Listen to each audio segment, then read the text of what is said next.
Une centaine de kilowatts de son, 2000 spectateurs au plus fort du week-end.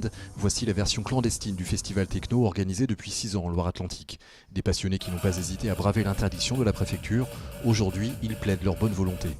Même dans la dernière semaine où nous, on a retrouvé un autre terrain avec l'accord d'un propriétaire et d'un maire qui a été refusé aussi.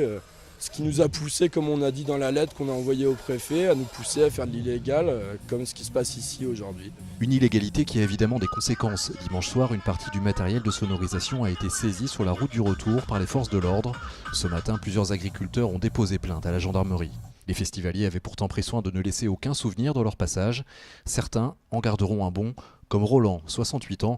Il a même posté un message de solidarité sur Facebook qui a recueilli 1 millier de j'aime et une centaine de remerciements.